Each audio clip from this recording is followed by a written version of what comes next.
Good afternoon, everybody. Welcome to this episode of Teaching Palestine Today, and the topic is Western values. We are speaking today with Professor Ghassan Hage, who will address some of the commentaries we have had on what have we learned over the past year by a number of authors and scholars addressing the notion, admittedly the amorphous notion, but at some level quite concrete, of Western values.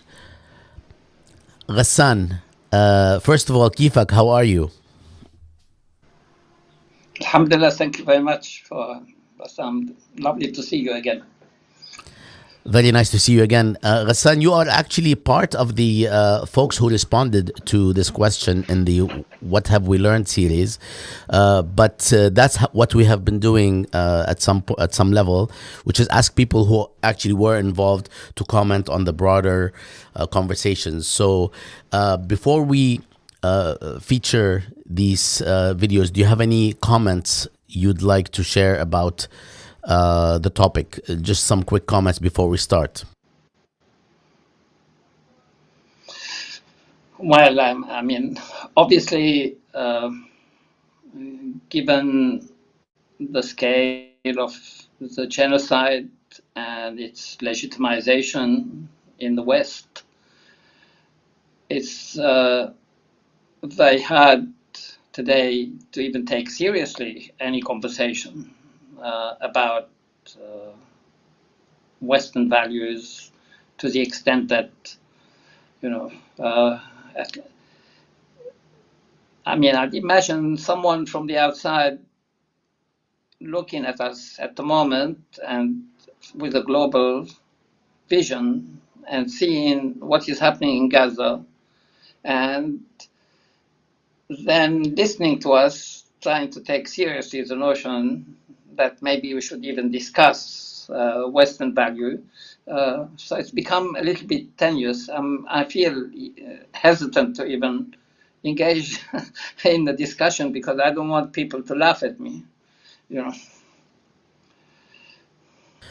I hear you. I would like us to preview these conversations. It's 5 speakers, as I recall, and each speaks for about 5 minutes, and then we will give you the floor for feedback and reflection on the commentary before you can close with where do you think we're headed, especially in reference to how and whether these values will be restored and whether they can be restored.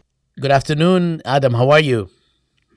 I'm doing well, Bassam. Thanks so much for having me. So, Adam, you are one of the people who actually were responding, or who responded to the question about Western values in the series, What Have We Learned? You are the second guest to appear to address commentary on these questions. The first person was Ghassan Hage, and where he lives generally in Australia, and you live here in the United States. So we're trying to get a couple of perspectives, and I would like to ask you, before we even start, to share with me what is it, or how is it that, how are you doing, and what is it that may have changed since we recorded this material about a year ago? Yeah, no, thank you for that. And it was really sobering as I went back and started watching some of the clips and thinking about things that I said a year ago, that it's already been a year, and how much what we're going to be discussing today hasn't changed.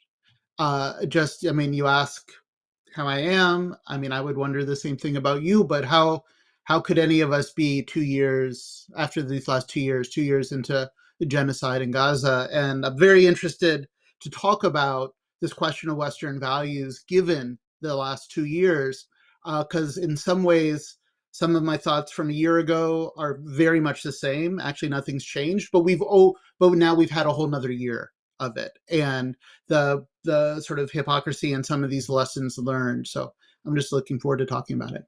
I really look forward to speaking with you on this after you watch, or after we, sort of watch this live.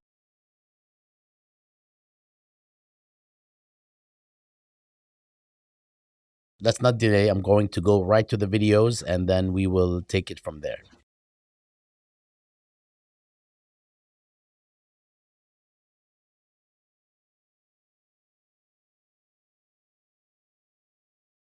Well, first of all, that they have to be in quotation marks. There's no such thing as Western values that are absolute, that are unchanging, and that are uncontested.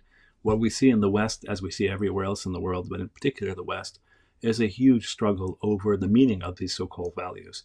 In other words, there are many, many young people who are extraordinarily supportive of Palestinian rights and Palestinian justice, and there are many people who are completely flippant and opposed to Palestinian justice and freedom. So that's what we see. There's no such thing as West or Western values. There is a constant contestation over the question of who defines what values are and who's included in the space of values. Now, despite the murkiness and the constructed nature of this phrase or these terms, Western values, they do refer, at least by those who speak of Western values as representing them. There's this pretense of a distinction between Western values and the rest. Regarding that pretense, what happened to this pretense in the last 12 months or 11 months or so? Well, two things have happened. One is that this pretense has been exposed as a pretense and as a cover for obscene and scandalous injustice, oppression, obliteration of humanity. We're talking about the destruction of schools, hospitals, tens of thousands of children, the introduction of polio epidemics. I mean, what's going on in Gaza is just an absolute and utter scandal. And anyone who says otherwise is on the wrong side of anything called human values, honestly. If that's what I would say. On the one hand, it's exposed the pretense of those who speak on behalf of Western values, and on the other hand, it also exposes the fact that those who speak about Western values and talk about human rights and talk about Western civilization as liberalism and as freedom and as democracy and all that stuff, do so by ignoring the fact that on the ground in Palestine, and this circles back to what we were saying earlier, on the ground in Palestine, there's proof of the opposite, that that what is going on is unconscionable. It is a complete negation of these professed values. And the reality is that in the West, there are many people, students of all faiths, professors, educators, lay people who are appalled by what is going on in Gaza. And these could be secular people, these could be atheists, these could be religious people, pious people, Muslim, Christian, Jewish, etc. And they're appalled. And that tells us that values ultimately are human values, or else they're not worth talking about as values. As soon as you start talking about Western values and separating them from Eastern values, or whatever you want to say, you start orientalizing and dividing up the world, you lose sight of what we should all be cherishing, which is universal values, irrespective of whether one is Western or Eastern or Northern or Southern or whatever. Well, obviously, the curtain has been pulled back on those arrogant assertions of some, basic good that exists in the West and doesn't exist in other places. I think one of the most important developments globally of this year of genocide has been that the West has been revealed for what it, in fact, really is. Every society is heterogeneous, right? Not everybody has the same values.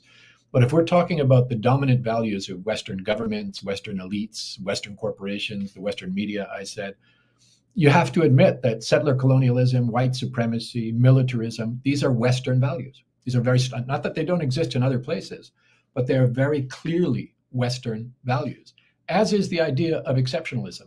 That's a hallmark of Western history. On the one hand, you pronounce these ideals, and on the other hand, you violate them with impunity every opportunity that you have. That the benefits of human rights are for us, and the violation of human rights are for others. Israel has been held out as a Western exception that is not accountable to the Genocide Convention, to the Universal Declaration of Human Rights, to the international human rights treaties, to common decency, even. And so that reveals the hypocrisy of the assertion of so-called Western values. I think you could also say that Orientalism has been a constant Western value for centuries, beginning in Europe and then spreading into the US, newer countries as well. And we're seeing Orientalism in spades these days in the way that reporting and discussions around what's happening in the Middle East occur. I think it is absolutely undeniable that racism and Islamophobia have been central to Western values throughout all of their history. So I don't think we should be surprised that Israel, as a Western outpost, created by the West out of blood-soaked whole cloth, we shouldn't be surprised that it's built on an extreme form of these negative values of the West: militarism and racism and Islamophobia and exceptionalism, right? Whole states have been built around the idea of exceptionalism. The U.S. is one, Israel is another one. This is part of their founding myths, right? So these are the very negative, I think, values. And I think, you have to observe that discussions about values in the West are always tainted by a very large dose of hypocrisy. Human rights, democracy, the rule of law, these are all asserted by the West as a part of their values, but they've never been respected by the West vis-a-vis whoever is deemed to be the other, right? These are rights for us, but the other, no. I mean, you can ask the genocided indigenous people of the Americas, or the enslaved Africans in the US, or the victims of Jim Crow in the US, or even people living in poverty today in countries like the US. Or, ask all those people around the world who were massacred by the bombs and the bullets of Western armies, in China, in the Philippines, in Vietnam, in Western co-opted Middle Eastern states that have to put up with the Western-sponsored repression, and across Africa, Latin America, I mean, you name it. Or even ask the people who are trapped in the prison of poverty now by Western imperial exploitation, the imposition of these destructive neoliberal economics that are imposed on them by the West. Ask any of them whether human rights, democracy, and the rule of law are Western values, and I'm sure they will laugh in your face. I mean, the world is not fooled by this kind of rhetoric, and certainly after the genocide of 23 to 24, no Western power is going to be able to say those things with a straight face again, or at least be respected when they do. Now, I want to say also, Bassam, there's another West, and that's the people in civil society and social movements and labor unions on university campuses, all of whom are now and who have always stood up to oppose these negative values of the West, the wars of the West, the human rights violations of the West. And, I have to say, it's a pretty arrogant claim, if you think about it, for someone in the West to pretend that human rights are Western values. The West did not invent human rights, and they do not have a proud record of respecting them, least of all vis-a-vis all of the crimes that I've just mentioned of the West. But these other people in the West, those that are standing up to protest the genocide and apartheid in Palestine, Jews, Christians, Muslims, agnostics, everybody, who are facing harassment and assault and smears and being called awful names and being slandered and fired and suspended, being beaten and arrested by the police. I mean, they are a light in the West. Those are the values that we have to embrace. But if you ask them, and they're products of the West, they're the people of the West as well. But if you ask them whether they represent Western values, they will never say that they do. They'll be talking about universal values, right? The values of humanity. And they're just insisting that these values have to be applied universally. So Western values, I don't think it's anything to brag about, given what those values have looked like over the course of recent centuries and how they're exposed today during the genocide in Palestine. But there are people in the West who have decent values, universal values of things like human rights and equality, and who are standing up at personal risk to defend them. And I think that's good news.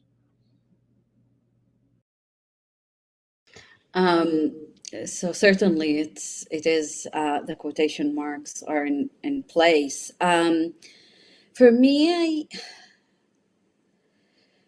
one of the things that we have learned is the close affinity and identification between liberalism and Zionism that long existed. Edward Said spoke about it and others as well. But I think this moment of genocide really brought to the fore, you know, that liberalism is not just enabling the settler colonial project. It's not just enabling the dispossession of Palestinians. We know always that the Zionist project has relied on aligning itself with liberalism and the liberal project and the West for legitimacy. I guess what we've learned in this moment is also that liberalism is what is enabling and sustaining this genocide. And this is happening in a time of a deep crisis for liberalism as a, as a political project. And we see the rise of fascism, which is as well connected to liberalism. And of course, it links also to the question of empire. But we are seeing liberalism play an indispensable role in allowing the genocide in Gaza. And, Palestine and Gaza now is a very telling moment about liberalism. And it's not only revealing the limits of the liberal project, and it's not only revealing its relationship to racism, imperialism, and colonialism. And it's not only testing the liberal international order or international law, but it also makes clear that the liberation of Palestine cannot take place in a world order organized by liberalism, given that liberalism is what sustains the subjugation and the colonization and the genocide of Palestinians. So it makes clear that, we need a different type of political imaginary, lexicon, and horizon. And I think that the Palestine activism that we are seeing globally is really pushing forward these conversations in an attempt to think about an alternative to the liberal project that really centers radical politics of liberation, of freedom, of anti-racism. And Palestine in this moment is really revealing much more than what is the question of Palestine and what can we learn about Palestine, but also what we can learn about the world, what we can learn about the West, what we can learn about world order. And Palestine is, bringing in this particular moment of the political crisis that we are in, really bringing to the fore a particular political vocabulary and horizon that we can develop further, because it's clear that liberalism is part of the problem. Liberalism is not where the hope is. That we have to move beyond liberalism, and we have to do that in significant and critical and radical ways, especially given the challenges of fascism that we are seeing. And Palestine is making this very, very, very clear, the limits of our current politics. Again, I see sort of like here, I want to stick to those sort of like Western values, as in democracy, freedom of speech, common humanity, those values which are the values of the Western Enlightenment, and that people still believe that Western nations are embodying these values, and the fact that the current situations obviously shows how selective this adherence to Western values as they are defined here has become. The biggest thing that I have been really reflecting on has to do with this question of the place of the Arab other, which I touched on earlier when you asked me how I was, because it's such an enormous thing. You know, I have worked so much on racist othering, and how the different ways in which the West has othered people, and I stuck a bit too much between a duality between the other as an inferiorized other, and the other as an exploitable other. And so looking at Western colonialism as a history of inferiorizing and exploiting. One of the things that I haven't explored as much, and today I find myself increasingly in need of exploring, is the notion of the other as enemy and the degree of enmity that is being projected towards the Arab other.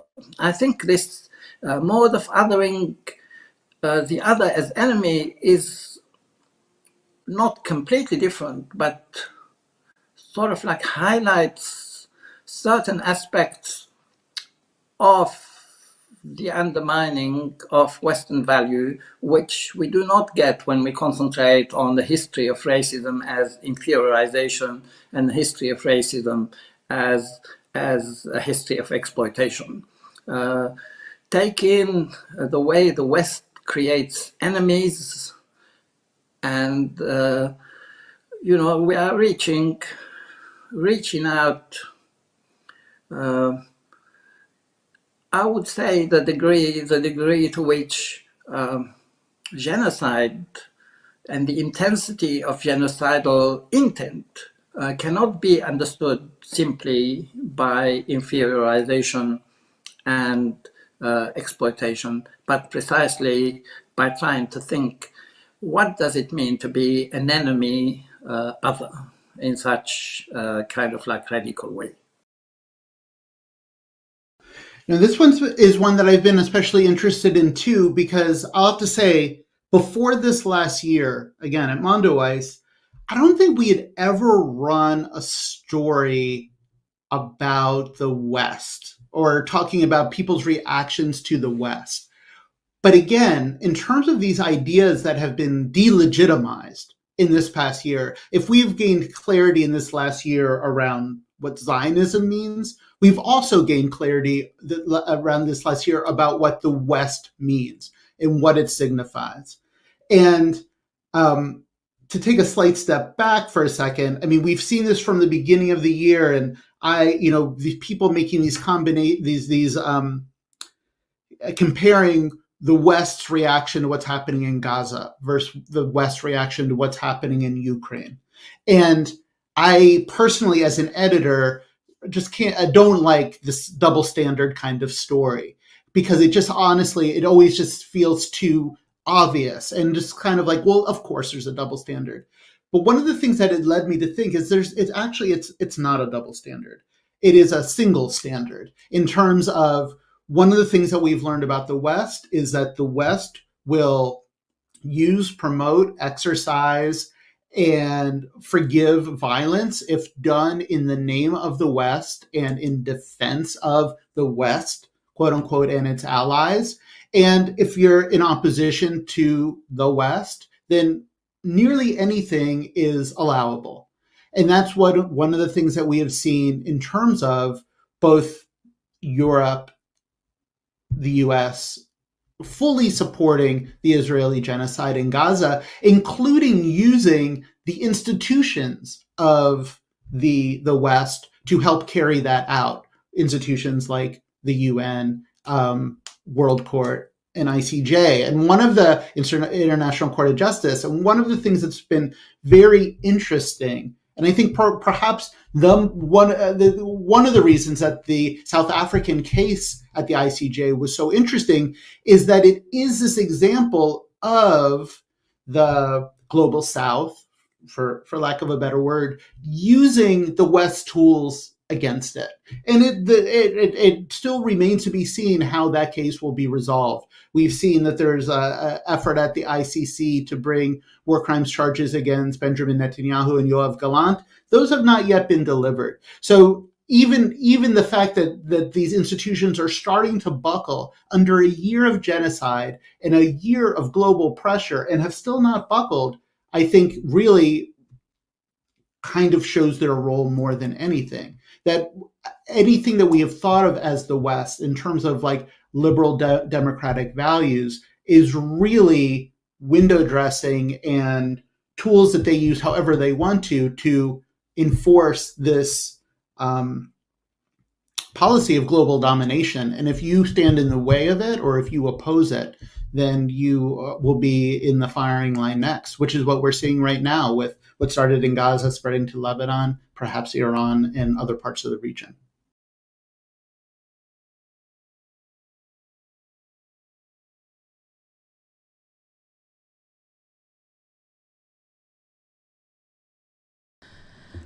All right. Well, Ghassan, we have seen and heard a few comments taking different angles on the question of Western values, also in quotation marks.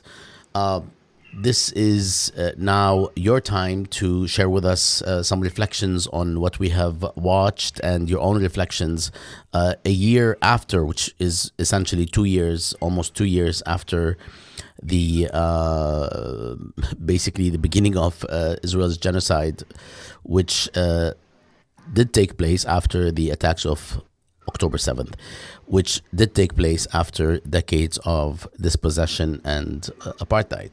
So we are talking about a very complex history and somewhat of an amorphous topic today. But if anyone can pull this off, it'll be you. تفضل. Thank you. Well, I mean, I think there are obviously some very important agreements over some important ways of thinking questions of values. First of all, it's quite interesting when we talk about Western values, and some people talk about Western values, but in the West, often people nationalize their Western values. They talk about American values or Australian values or French values. And usually they're quite trite, those values, in the sense that it's very hard not to agree that they are nice values, but it becomes very hard to think why have they been picked up as Western or national values. Like in Australia, sort of like they've got a thing about mateship being an Australian value in the sense of friendship.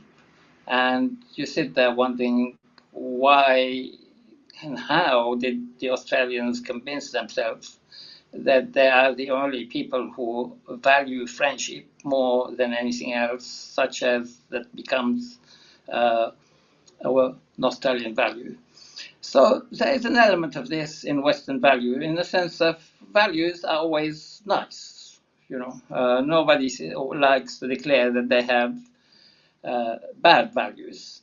And yes, so in a way, some people comment those values appear as sort of like appealing to anybody on top of the earth. Nobody is going to say we don't want democracy. Nobody wants to say we don't want freedom. So yes, but I think it would be good for an understanding of values to distinguish, first of all, between how they circulate first as a code of conduct and also as a fantasy and an aspiration. And so people sometimes say we have Western values, and they say we live by Western values. And another way of speaking of Western value is to say this is what we aspire for. And I think the speakers have highlighted that in both as code of conduct and as aspiration, values are a field of struggle. There are dominant people who appropriate within the institutions the claim to speak in the name of certain values, but there's always people who will challenge them. And so what we have today in the West is an interesting thing where the institution claims Western values but does not live by it as a code of conduct, while the people challenging them are the ones who try to live those values in their everyday practices, whether they are demonstrating in the streets, calling for ceasefire, etc. So in this, it is very important to distinguish something, I think. There's a lot of people who speak in the name of Western values who confuse them with white values. In fact, there's a lot of white supremacists who claim themselves to embody Western values. And here, you always come across something very interesting that is happening all the time throughout the Gaza genocide, which is a kind of essentialization of Western values as white values. But the idea is that, and this is really quite tricky, because the idea, they say, and you hear a lot of Zionists saying it as well, is that basically something like, sure, we are doing something really bad at the moment, but we are essentially good. It's true that we are not living by a value at the moment, but really these values are so much our essence that this not living by our value is just a conjuncture. Once we finish with the genocide, we'll return to being wonderful as we've always been. Interestingly, the other is always the reverse. That is, the other is essentially bad, even if sometimes they might fool you into thinking that they are good. But this is also conjunctural, their goodness, because they are essentially bad. So we have to be careful here, because if we are facing this essentialization at the level of discourse, just us saying that, the West is not living up to its value either as a code of conduct or as a fantasy. People say, yeah, but we are facing such an awful bad enemy, but once we finish the job, we'll return to being our wonderful selves. I think it is very important to stress the fact that there's no good self to return to. That the damage that has been done during this genocide is irreparable as far as the conception of the West as the holder of something that is universal, that we all need to aspire for. It's quite an important thing. I don't know how much it's possible to go through this here, but analytically we can say that Western values are no longer a code of conduct or even a fantasy today, but we use the term phallic. Phallic means it's something you flash. to say, I've got a really big one and you haven't got one. And so sort of like, I've got a lot of democracy, you're useless.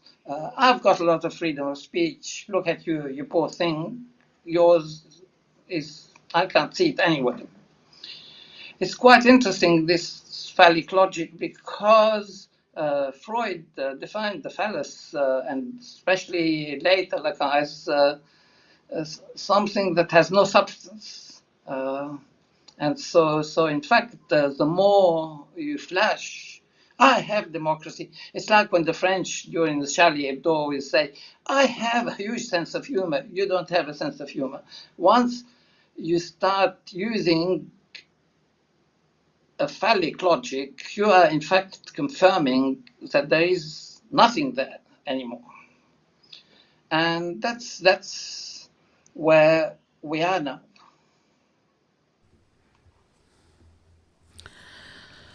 Thanks, Ghassan.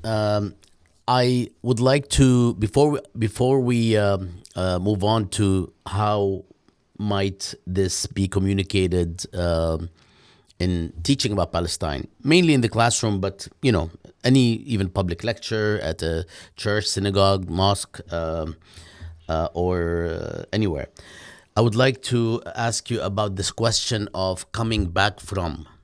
I recently wrote a short piece on Substack and I guess Twitter, X, titled "You Cannot Come Back from Genocide." And is this something which in that case applied to those who commit genocide, whether it's in Germany, Rwanda, or Palestine, Israel. So you shared as much that it's also not something that you could come back from. Can you say a little bit more on that, given the configuration of political economy, of political power, of military power, of financial power and dominance? Can, quote unquote, the countries that associate themselves with the notion West, because as we shared, the notion is amorphous, Yes. At the same time it's somewhat concrete. Can these countries come back from this moment and reassert the same values in any serious type of legitimacy? With any legitimacy? Let me approach this from an anthropological point of view and say that anthropology has documented a long history of what is called warrior pollution. And this is an idea that you find in tribes in Africa, in Papua New Guinea, in Japan.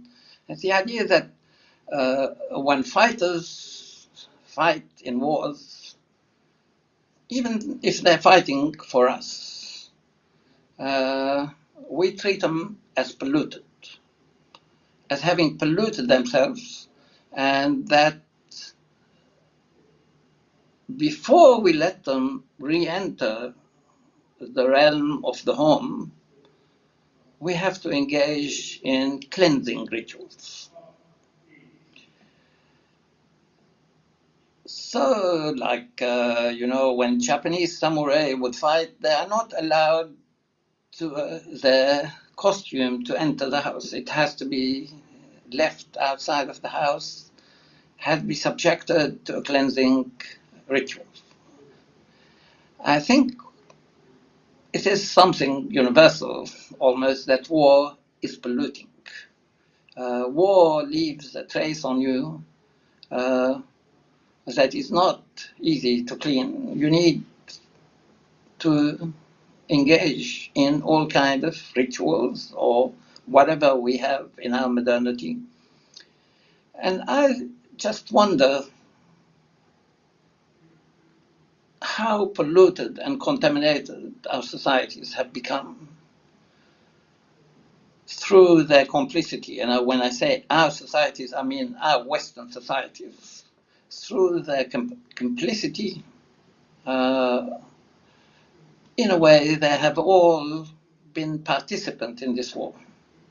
And so I don't feel that this pollution is easy to clean, and that you can just take it out. It's a mode of contamination that is going to be contaminating our culture for a very long time.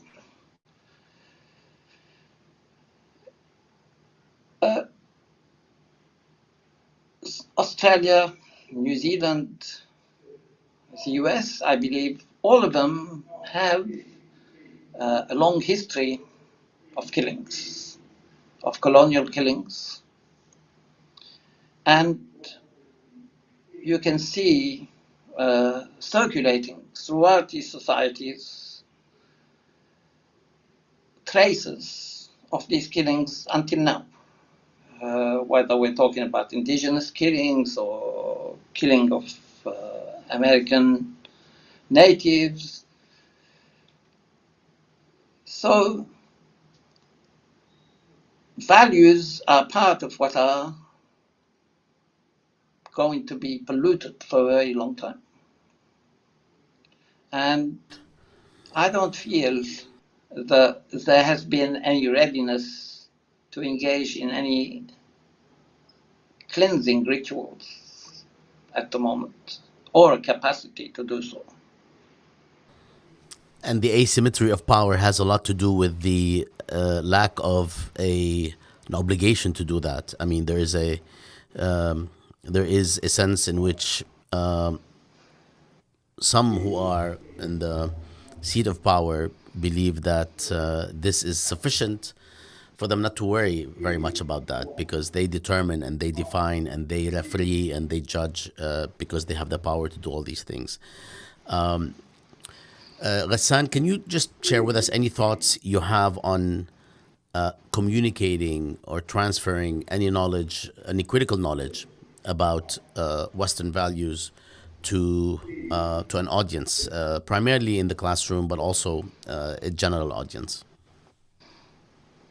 How would we approach this, given that the topic itself is a bit amorphous, and judging also from where you usually where you live, or you know, for the most part in Australia, when we say the West, I mean, Australia is considered part of the West, but geographically this is not a concrete category. Just like the Middle East, it's a conception. But how would you approach it? Yes. Well, I mean, I think it is very crucial to educate people that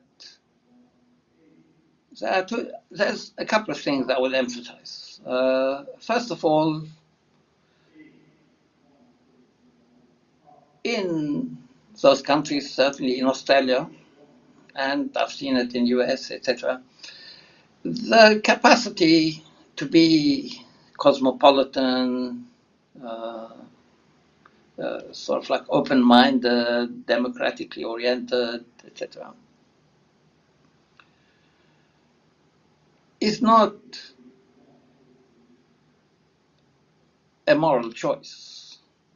Rather, it is the product of class conditions.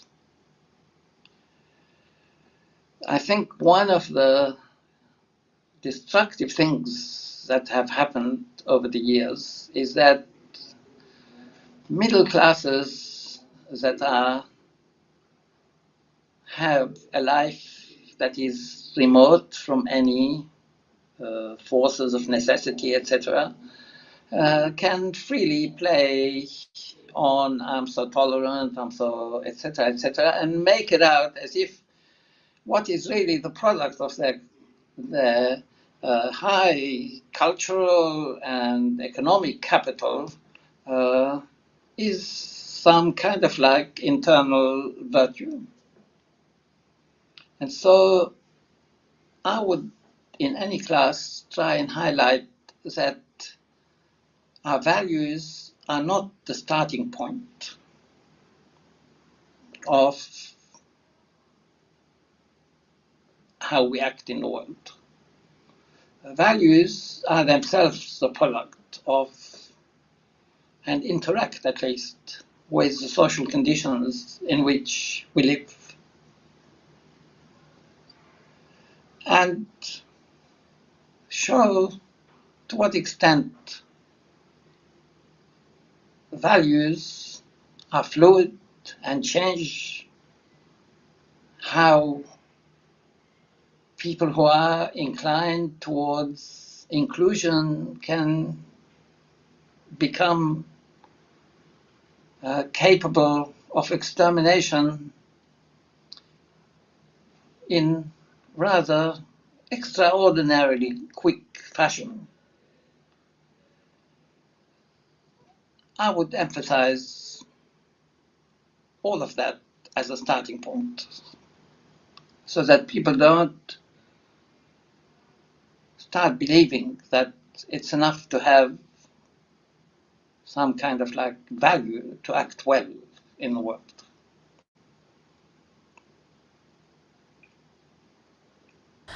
Thank you so much, Ghassan. I honestly appreciate your contributions to this entire series, Gaza in Context, from the beginning. And I appreciate greatly the angle you shared towards the end, which is that values are a function of a number of things, of course, but perhaps chief among them the social conditions, which is part of the material sort of conditions in society, because people often dissociate the two, either analytically dissociate them, period, or out of concern that this sounds like a Marxist-based superstructure formula, which is essentially something that one can actually assert in this case. I did think I was doing that as I was saying that. I'm bringing it to the open. No, I absolutely see that, and this is actually not just in the realm of values, but also in the realm of law, considering the apex of what the law protects in many countries that are capitalist or post-capitalist, which is private property and so on. This is essentially a very productive framework that is very, very difficult to debunk empirically or analytically in terms of the importance of where things come from, not what they are in and of themselves. Otherwise, we're essentializing, and that's precisely the point of this entire conversation. Shukran, Ghassan, and I hope that we get a chance to speak with you in the future, but maybe not on these maybe perhaps hopefully on other topics, because what's going on right now is literally unfathomable, what continues to go on in Gaza. Hopefully we'll see you soon. It's just another. Yes, I want to say, I want to tell you just now that I was giving this keynote at a conference at AUB that's happening now, and it's joint with BSZ University, and the whole contingent of people have come from BSZ, and they were clapped and welcomed like heroes at the conference. And I felt really good, because this, even though it's not much, but that coming from Australia, it was a wonderful thing to be in public or setting and people getting up and clapping Palestinians rather than having to worry about even pronouncing their name. So absolutely. No, I've witnessed this image as well, and I hope that kind of sentiment actually gets transferred to more material things in the future. And we'll continue this series. We'll also be in touch with you about many other things. Shukran, Ghassan. Thank you for joining us. Okay, all the best. All. Bye. Salam. Yeah, no, thank you for that. And that, watching those, that was an incredibly rich conversation. And I'm happy to talk about whatever you'd like to talk about. I'm not necessarily going to comment on everything. Although, as you're watching it, it's also clear that there are a lot of common themes and around the hypocrisy and what has been delegitimized in these last 2 years.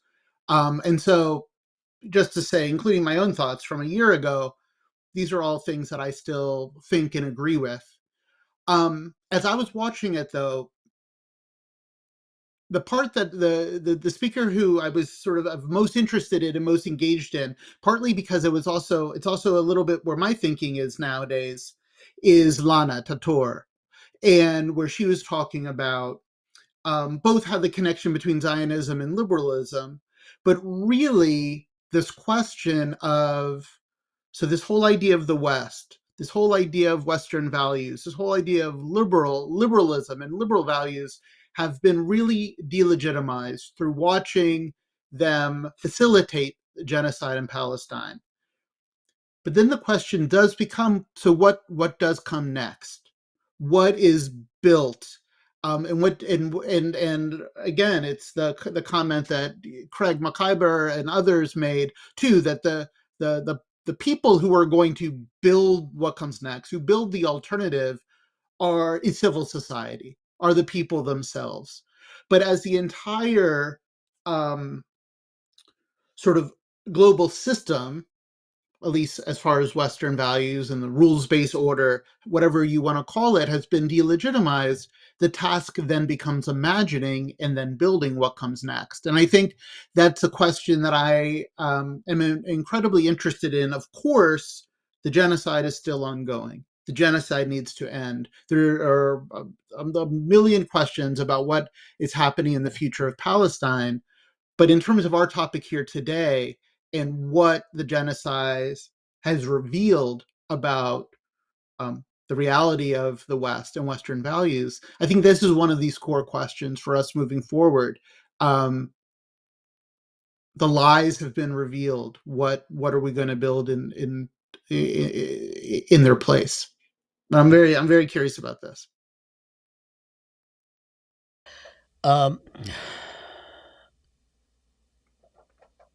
Is there anything that happened between last year and this year? I'm assuming you and I had this conversation around last year, somewhere in the fall. Is there something that happened that caused you to react in a different way? Not regarding the basics. The basics are the same as you shared, right? But did the time period or the length of time make our observation of the gap between, professed values and reality, did this make it worse? Yeah.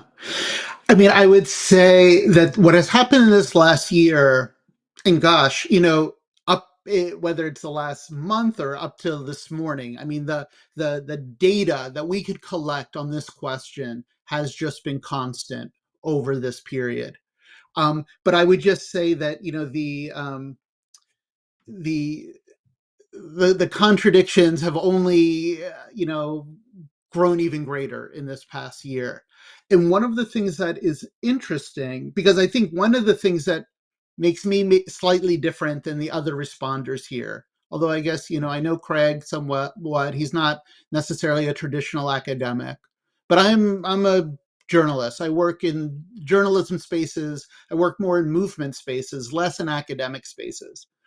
And one of the things that has been clear to me is this conversation, which could feel very academic, has really extended beyond academia. That this is a question, and these are contradictions and hypocrisies that are being noticed very widely. And one of the things that has changed, I would say, in this last year is because, a year ago when we had this conversation, rightfully, we were very focused on the genocide. We were very focused on these sort of hypocrisies as they apply to Palestine in this broader range of Western values, the Palestinian exception. One of the things that has changed in this year is that we've learned that Palestine was somewhat a canary in the coal mine here. And these contradictions and the hypocrisy around values are now being seen broadly across, and I'm in the US, across US society.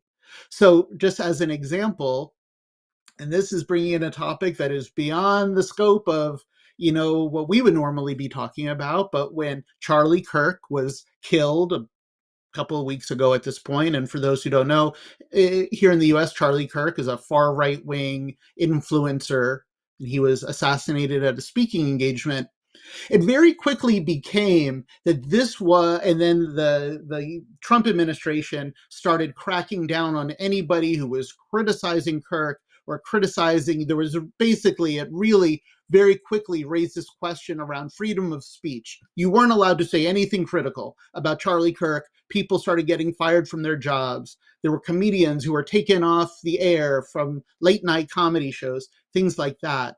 And commentators in the news here in the U.S. started just saying, "Well, this is the worst assault on free speech in the United States in the last 50 years." And then people were very quick to point out that, again, just a year ago, within this last year, there have been students who have been hauled off the street for speaking out for Palestine. There are students who have been put in immigration detention for op-eds that they've written. And these connections about how this maybe first was happening when it came to Palestine, when it came to Gaza, and set a precedent that are now being carried out across US society for anyone who wants to speak out against the government or the dominant order. So I would say one of the things that has changed is, like, nothing has changed about Western values from the conversation we had a year ago. Nothing has changed in the way that Palestine and the intense dehumanization of any of Palestinians and anyone associated with Palestine. But I would say one of the things that is changing is now that is extending far beyond Palestine, that really set a blueprint that we are now seeing that really puts this question of Western values into either further relief, but really only reinforces what we talked about a year ago. So basically, the gap / hypocrisy that we were witnessing is now squarely domestic in the United States, even though 100%. it's not the beginning of the gap, but it's quite stark. In other words, we've always been, and I would assume, to be fair, any sort of society / culture / state / ideology would have gaps, some gaps. But what we are witnessing right now is almost like it's almost like a contradiction. It's not just a gap between professed values and action. It's almost like the action is the opposite of the professed value, and this is what is actually striking. It's not that we have moved away from these values. It's that we're deliberating the exact opposite of these values in our actions and statements. And when I say we, I don't mean everyone, and I don't even mean everyone in the Republican Party, to be quite fair and honest. Yeah. I mean the powers that be that are actually making decisions, and sort of a good class / layer of institutions and human beings around that. Because we have seen public polls reflect a serious departure from a lot of this discourse in the past. I mean, disappointingly, in the past few months only, since about March or April, that's when you saw people come out from unlikely places to speak against what's going on, and this is when you saw the perhaps significant drop in the polls in terms of views of Israel in the United States, even among American jury. All right, before we talk about sort of the future a bit more explicitly, and you said you wanted to have a back and forth, and I'm fine with that. Yeah. Uh, can you share with us, given your your experience, given that you've lived here most of your life in the United States, and given that you grow up sort of learning about these values, and a lot of us, I mean, all of us believe in most of these basic, freedoms, whether it's freedom of speech, academic freedom, and just the basics, and then of course the questions of human rights and so on. How do you communicate what we are observing? How do you communicate this gap, this distance between what's professed and our actions as a state? And not just since a lot of people focus too much on Trump.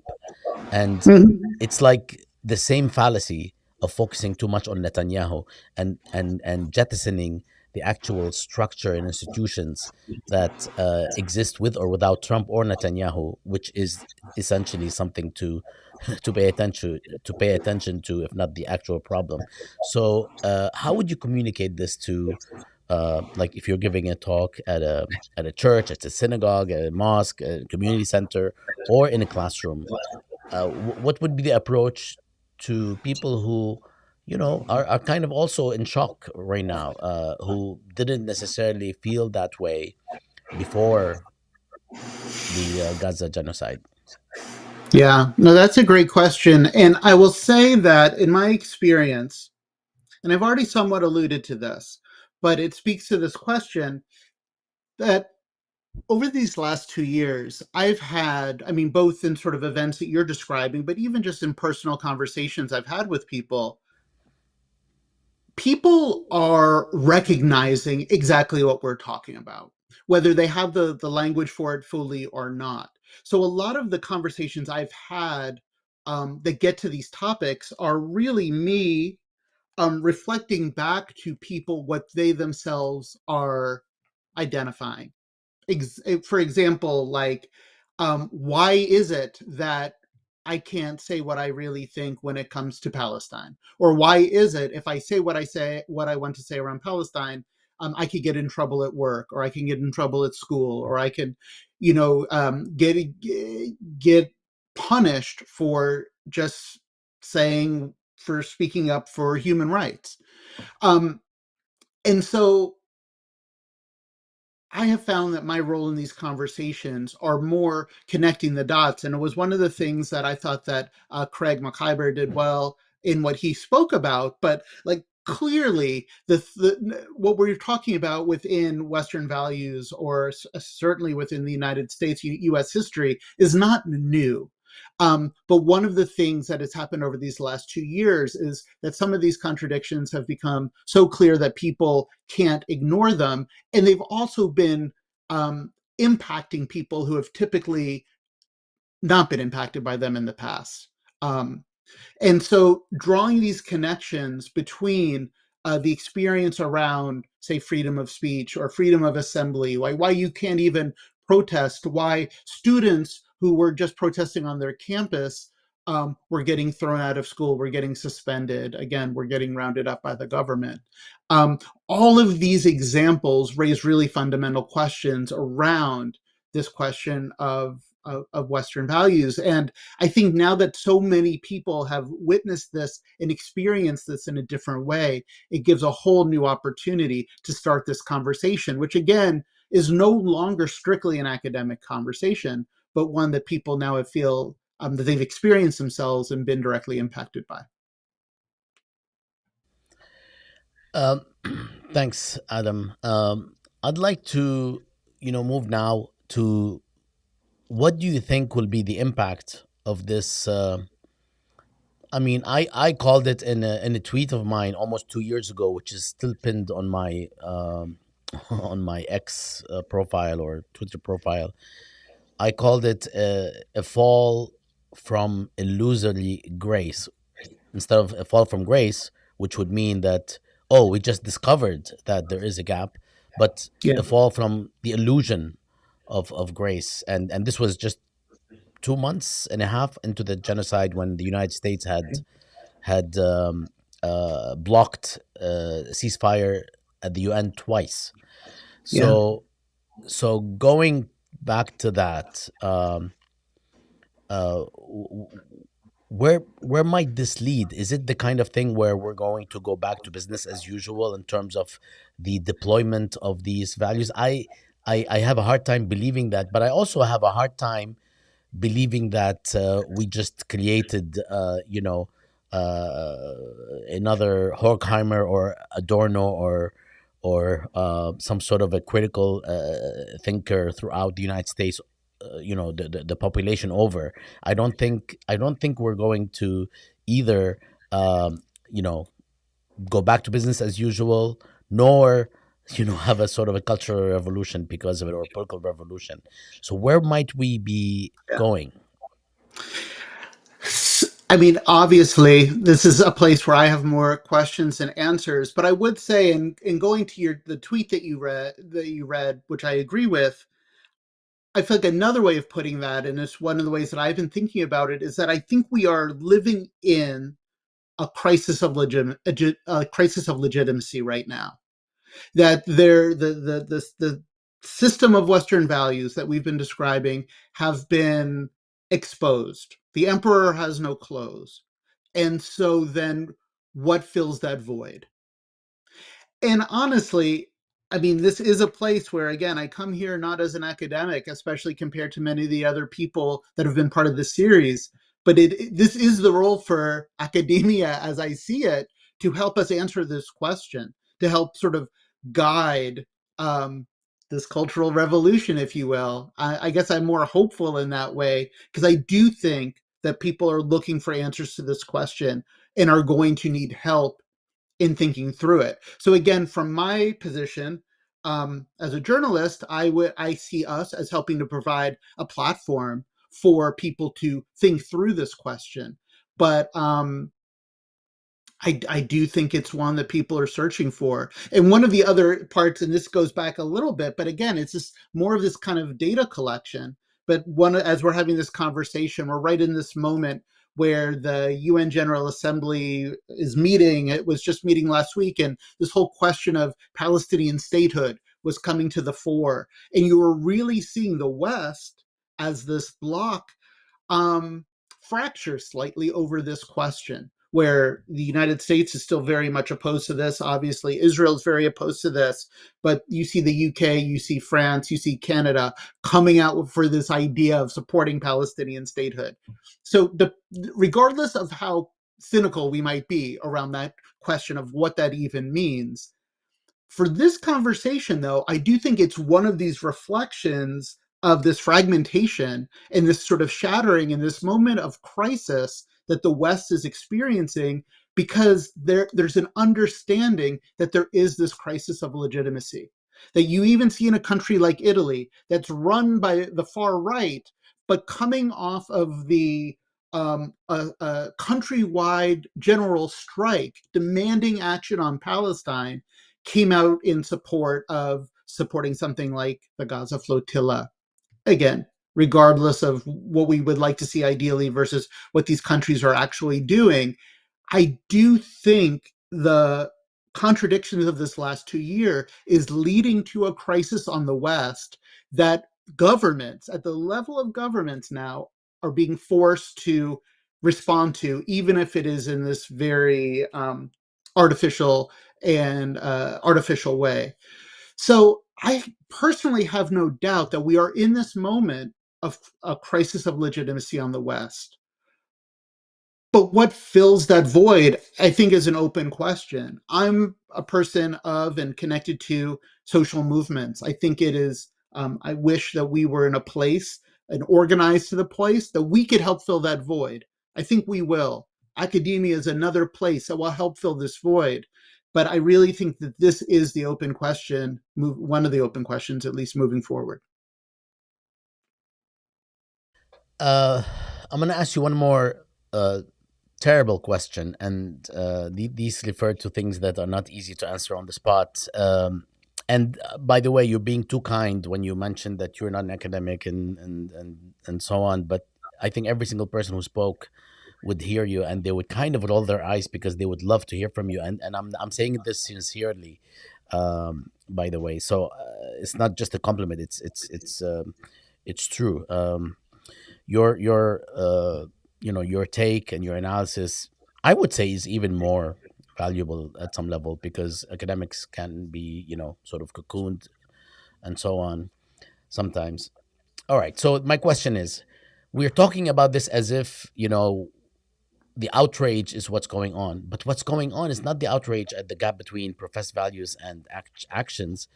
What's going on is actually a some sort of a subcultural, or in part a cultural move, um, to critique what can be considered liberal values or woke values and so on. I mean, this is where the powers that be, what they're actually doing.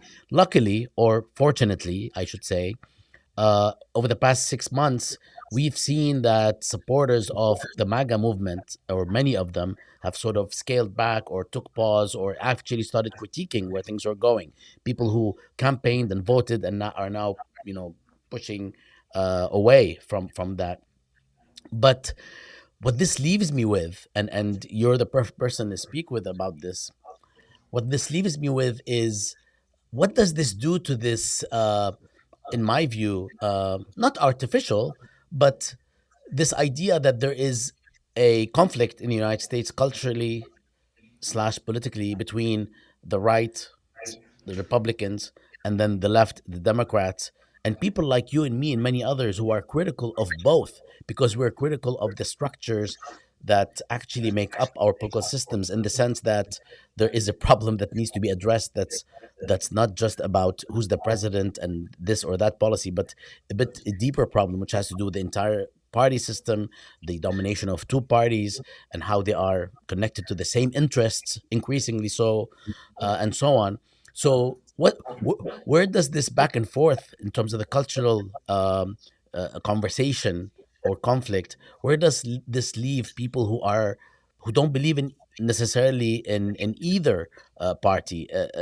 Is this something that uh, that's worth talking about, that might actually lead to what we have been talking about, to some sort of an unknown that is good, or are the structural impediments to any third rail or any third party in the United States, or third direction, um, too strong for it to be penetrated? Yeah. I mean, I think this is a great question. And I think one of the things that is very interesting, and um, I think when the history of this moment is written, of course, this moment is not over and we won't know. But one of the things that you pointed out, which is true, and it's something I've been very interested in, is that, and again, I always reflect this through our work at Mondoweiss. And so I'm going to refer to that slightly, but it's also true. We are constantly obsessing around the way that Palestine is representative of this shift that's happening amongst liberals and progressives. There's the Democratic Party, and it's becoming this generational split that's happening within the party when it comes to Palestine, where at one point, and this has changed immensely over this last 2 years, where at one point it was just, the young people in the Democratic Party who supported Palestinians, and now it's overwhelmingly throughout the party. And it's really become this political litmus test that we've seen in places like New York City, where Zohran Mamdani has sort of rode this wave in part, where the traditional party heads thought his support for Palestine was going to hurt him, and it really ended up helping him. And so we've been following this story, and it's very interesting. But I think something that we didn't expect, which is also true, is that the same thing is happening on the right. And when we look back at this moment, we're going to see that both the left, broadly defined, and the right, broadly defined, were both in this moment of fracturing.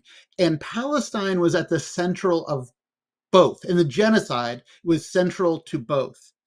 And it gets exactly to the issue that we're talking about here, because in both places, and this is true on the right as well, that Israel has become sort of this signifier for the West. It is the West in that part of the world, and it was for such a long time through like Zionist talking points, and whether in Israel or in the U.S.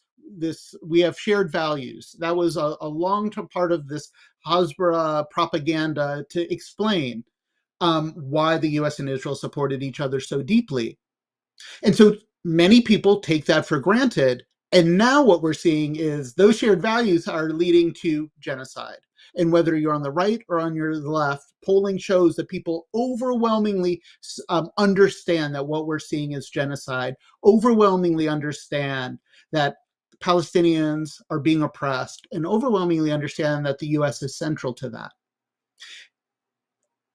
And so again, where the scenario that you laid out really just leads to is, what is there to be done about this? I mean, I just think what it is, and I wouldn't say that, obviously the left and the right are the same, that they share the same values. They clearly don't. And there has been, this is a moment of opportunity to move beyond, say, some of our traditional allies and coalitions, to dig into, like, and pointing out again what some of these contradictions are, what some of these, I forget the term that you used, but sort of entrenched power structures are that are leading us to not only, support the colonization of Palestine there, but also being forced to quelch free speech here when it comes to talking about these systems of domination. These are observations that are happening across society, and I think there's an opportunity to have a conversation, and perhaps an opportunity to come to think of alternatives beyond a traditional left-right dichotomy. But this has not been just a conversation or a reality on the left. This is something else that has probably changed in the year since we last talked about this. But these contradictions and this hypocrisy is now getting widely recognized and talked about, I would say, across U.S. society, which is where I'm most familiar. But my guess would be, clearly around the world, but I would say around the West as well. Just to avoid us being a subject of ridicule, if people are watching from, I don't know, places like Italy or Spain or even France, where there's a strike this week, among laborers, laborers who work in the train industry and so on.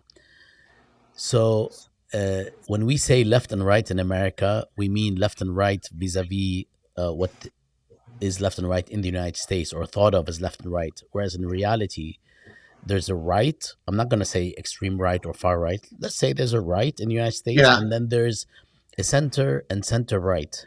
And a liberal right. Yeah. No, that's completely true. Because and this when I mean, of course, there are the people on the left, but when we talk about Democrats and Republicans, and of course, there are the Democrats that are center left, I acknowledge and I know, but in general, it's a centrist party, or even center right, 100% in economic senses. Now, the reason I say this is not because when people were saying Obama is a socialist from the right, it's not because Obama is not a socialist and Democrats would say no, he's not a socialist. It's not because I also don't think he's not a socialist. And of course, I mean, Jesus, of course he's not. If you look at the record, but it's how offended many Democrats are and how they say it. It's not that they reject it, which we all do. And you can have a quote unquote, far left Marxist who says that, but it's how offended many Democrats are when they say, no, he's not a socialist, right? Like, how dare do you accuse him of, rather than, no, he's not a socialist. You look at, his statements, his claims, his policies, and so on. So that's how you know that's the case. Same thing with Mamdani. I mean, they tried to go with by the way, it's not just opponents of Zohran Mamdani who mispronounce his name. And it's unfair to just call out people, quote unquote, who critique him. It's also people who support him. And if you listen to the various podcasts, and for some reason, Mamdani is a very powerful way of not powerful, but recurring way of saying his name. It's Mamdani with an N. Anyway, so even with Zohran Mamdani, the idea that, he's a socialist is enough, because they couldn't peddle this thing about terrorist or even Islamist, because not only is he secular, but he's also like not religious, and has a particular kind of history and background. He's not like, it's difficult to sell him being an Islamist or a terrorist. So they went for the socialist, and that should be enough, right? Or that's what they thought. So I just wanted to clarify that point, which also speaks to our topic of, Western values, and these include political values, which I am witnessing a change even in my classroom, right? Not now, not just after the genocide, but also for the past several years. In fact, the the watershed moment, if there is one, was after the crash of 2008, where people were no longer so scared or offended if you wanted to talk about the value of the free market. That's when people were like, I'm willing to listen, I'm willing to speak about it. I haven't changed my mind, but I'm more open than I ever was.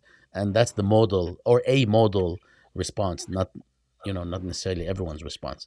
So yeah, that was a long disclaimer. I'm sorry. No, that was helpful. But yeah, it's that it's interesting to hear that that's when it became a question on the table. And I think, yeah, it's only intensified since then.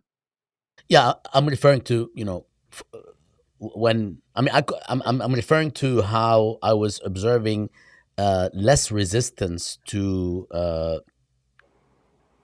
being open to talk about it, right? So that's what I'm referring to. Yeah, yeah, And yeah. of course, the question of per capita income in the United States, question of healthcare, the question of all these questions that have to do with distribution of wealth, Yeah. are making people who are otherwise, free market absolutists, think differently.